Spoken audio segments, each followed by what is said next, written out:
India வாழும் என்பதை மனதில் ஏந்தி விவசாயிகளை आदरणीय चेयरमैन मैम जी, धन्यवाद, आपने मुझे टाइम दिया।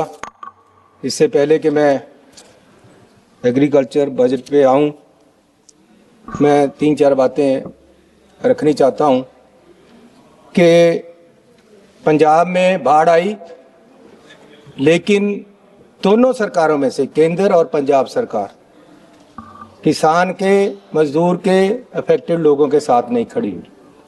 इसलिए मैं स्ट्रॉन्ग प्रोटेस्ट रजिस्टर करवाना चाहता हूं और सरकारों से बेनती करना चाहता हूं कि यहाँ सरकार बैठी है कि आप अभी भी समय है, उसके बाद की 4 फसलें भी मौसम के कारण खराब हुई, कभी 25% लॉस हुआ, कभी 50% लॉस हुआ, इस बार भी झाड़ कम आया, तो सरकार सही करने के लिए उनको मुआवजा दे, ये मेरा निवेदन है। पंजाब के गोदाम चावल से भरे पड़े हैं, लेकिन अभी शैलरों में चावल पड़ा है, वो उठाया नहीं जा रहा, उसको उठाओ। आगे अभी गेहूं का सीजन आ गया है, उसको लगाने के लिए कोई जगह नहीं। आड़तियों की समस्या मैं आपके सामने रखना चाहता हूँ। 2018 तक 2.5% आड़तियों को कमीशन मिलता था। उस समय उनका कमीशन एमएसपी के अनुसार 46 रुपये बनता था। उसके बाद बढ़ाया नहीं गया, आज तक नहीं बढ़ाया, अब जाकर 50 रुपये किया है।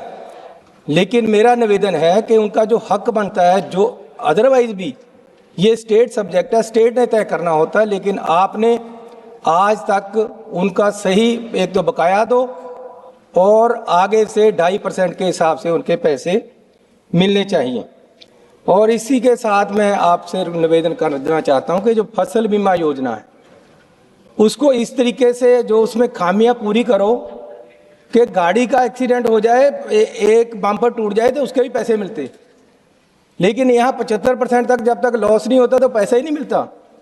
हर बार जितना लॉस होता है उतना मिले उसको, और आग लग जाए तो कोई प्रावधान नहीं है उसमें। सो बहुत सारी खामियां हमारी कमेटी ने, एग्रीकल्चर कमेटी ने भी दी हैं, उन सबको इसमें इंक्लूड करना चाहिए। इंडिया को किसान ने भंडार दिए अन्न के, सक्षम कर दिया, फूड सिक्योरिटी दे दी, लेकिन खुद जो किसान है, जो खेत मजदूर है, उसकी इनकम की कोई सिक्योरिटी नहीं। देश में अनाज के भंडार पड़े हैं, लेकिन किसान है जो घर में उदास बैठा है। माननीय चेयरमैन जी, मैं आपसे निवेदन करना चाहता हूं कि हर साल देश का जो बजट आता है, उसमें जो एग्रीकल्चर का शेयर है वो परसेंटेज वाइज हर साल घट रहा है।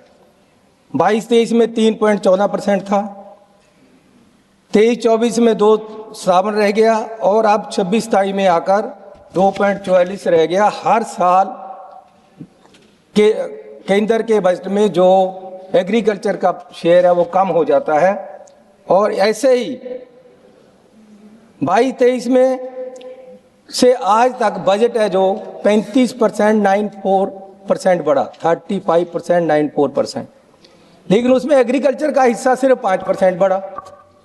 इसलिए मैं निवेदन करना चाहता हूं कि सरकार को आपत्ति क्या है किसानों से, सरकार को किसानों से बैर क्या है। ऐसे लगता है जैसे आप किसानों के खिलाफ जहर खा के बैठते हो और कोई काम सरकार का पूरा नहीं करना चाहिए। हर बात किसानों के खिलाफ होती है। आपने 3 काले कानून दिए, किसानों के खिलाफ दिए, एजिटेशन हुआ, वापस लेने पड़े। अब आपने ट्रेड एक एग्रीमेंट कर लिया अमेरिका के साथ, उसमें बिल्कुल ही कुचल दोगे आप किसान को। ऐसी मैं पहले तो आपको बोलना चाहता हूं कि ये आपने एग्रीमेंट किया है, देश के लिए किया है, देश को बताओ तो सही। हम चुनकर आए हैं, हमें कब बताओगे कि आपने क्या एग्रीमेंट किया है? हमें अमेरिका बता रहा है, हमें अमेरिका बता रहा है, हमें नहीं, सारी दुनिया को बता रहा है कि हमारा एग्रीमेंट हुआ है, और आप बता नहीं रहे हो क्या हुआ है। अमेरिका के ट्वीट आते हैं केजी 18% अगर हम बेचेंगे माल तो वो 18% लगाएंगे, अगर वो बेचोगे तो हम कोई नहीं लगाएंगे। क्या आपत्ति है आपको? आपको प्रेशर क्या है? आप देश को बेचने लगे हो, देश को उनके हवाले कर दिया है और किसान के पेट में लात मार रहे हो। इसलिए मैं आपके कहना चाहता हूं कि अगर ये ट्रेड डील हुई तो किसान बैठ जाएगा, किसान नहीं बैठेगा, देश की अर्थव्यवस्था बैठ जाएगी। मैं आपको रिक्वेस्ट करना चाहता हूं कि मेरा एक निवेदन है कि किसान के साथ साथ आपका जो डिपार्टमेंट है इसमें लेबर है जो, उसका भी आपको मैंडेट होना चाहिए ताकि उनको भी कुछ मिले। उनकी भी व्यवस्था के लिए आप स्कीम लेकर आओ, उनका भी अगर दूसरा कर्जा माफ होता है तो उनका भी हो, उनकी वेलफेयर भी हो। आर्टिकल 43 भी कहता है कि एग्रीकल्चर इनकम, एग्रीकल्चर लेबर के लिए व्यवस्थाएं की जाएं, कानून बनाए जाएं, लेकिन नहीं बन रहे। सो मेरी रिक्वेस्ट है कि आपके मैंडेट में वो भी होना चाहिए। और एससी सब प्लान में जो पैसा आता है, जो ट्राइबल सब प्लान में पैसा आता है, एक तो हर साल कम हो रहा है और ऊपर से आप बचा देते हो 35%, 40%, जो खर्च ही नहीं होता। तो कोई ऐसा हो कानून लेकर आओ कि एक जो आपने पैसा रख दिया वो जरूरी खर्चा किया जाए, दूसरा पैसा खर्च हो जाता है, जो ऐसी सब प्लान में होता है वो खर्च नहीं होता। मैं आपसे बेनती करना चाहता हूं कि आज एमएसपी की बात है, आपने वायदा किया था कि जी आप एजिटेशन से उठ जाओ, हम कमेटी बनाकर ये निश्चित करेंगे कि आपको एमएस की लीगल गारंटी मिले, लेकिन आज तक कोई उसकी रिपोर्ट ही नहीं आई। कब दोगे एमएसपी? बाहर से ट्रेड डील कर रहे हो, उनका जो किसान है उसके पास इतनी सब्सिडीज हैं, उसको सरकार इतनी सपोर्ट देती है और आप हमारे किसान को उसके सामने निहत्था खड़ा कर रहे हो, जिसके पास ना एमएसपी की गारंटी है ना उसके कर्जे की माफ़ी।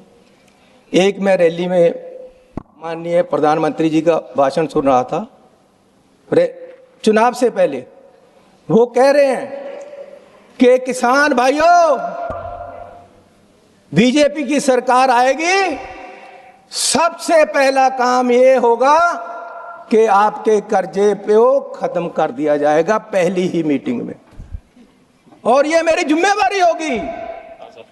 मैं पूछना चाहता हूं प्रधानमंत्री जी, 12 साल में जिम्मेवारी याद ही नहीं आई?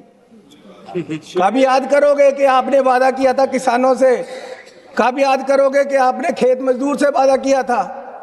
कब याद करोगे कि किसानों को वहां उठाने के समय आपने वादा किया था कि एमएसपी लीगल गारंटी होगी? लेकिन आपको ये वादे याद नहीं आते। मैं आपसे निवेदन करना चाहता हूं कि जो स्मॉल और मीडियम किसान है, उनके घर भी उतनी गरीबी है, वो भी गरीबी में जी रहा है।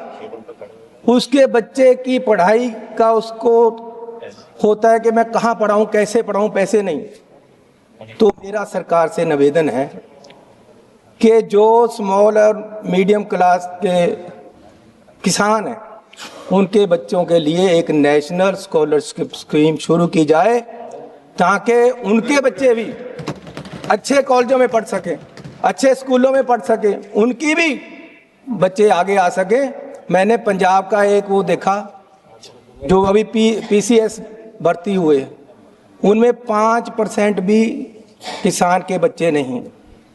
कारण क्या है कि किसान को अपनी ज़मीन बेचकर अपने बच्चे पढ़ाने पड़ते हैं, सरकार की सपोर्ट नहीं मिलती। इसलिए मेरा निवेदन है, हमारी कमेटी में हमने ये रिपोर्ट दी है एग्रीकल्चर कमेटी की तरफ से, हमारे मेंबरों का धन्यवाद कि उन किसानों के बच्चों को भी पढ़ाया जाए जो अपने बच्चों को नहीं पढ़ा सकता। इसलिए मैं आपसे आगे निवेदन करना चाहता हूं कि जहां एमएसपी की बात है वहां कर्जे की बात है। एक किसानों के पास और पंगा पड़ गया, जितने नेशनल हाईवे पंजाब में निकल रहे और कहीं और, वो 15 फुट ऊंचे जा रहे हैं। किसान की जमीन को दोनों तरफ से बांट दिया जाता है। ना सही रास्ते निकलते, ना उसको इधर से उधर जा सकते, ना पानी जा सकता, जैसे चाइना वाल हो जाती ऐसे बना देते, उसको बराबर क्यों नहीं लेकर आते। दूसरा मैं आपसे निवेदन करना चाहता हूं कि भाजी अभी तो मैं शुरू ही हुआ था, तो चलो मैं सदस्य पूरा हो गया, समय खत्म करते कंप्लीट कर हुए लीजिए। यही कहूंगा कि किसान देश का अन्नदाता है। किसान ने आपको अन्न के भंडार दिए हैं, अगर किसानी डूबेगी तो देश डूब जाएगा, देश की अर्थव्यवस्था हिल जाएगी। आपने जो ट्रेड डील की है उसको सार्वजनिक करो, सबको बताओ क्या किया है, पार्लियामेंट में रखो और देश को पता चले कि आपने दबाव में आकर क्या क्या उनके हितों को बेच दिया है। धन्यवाद।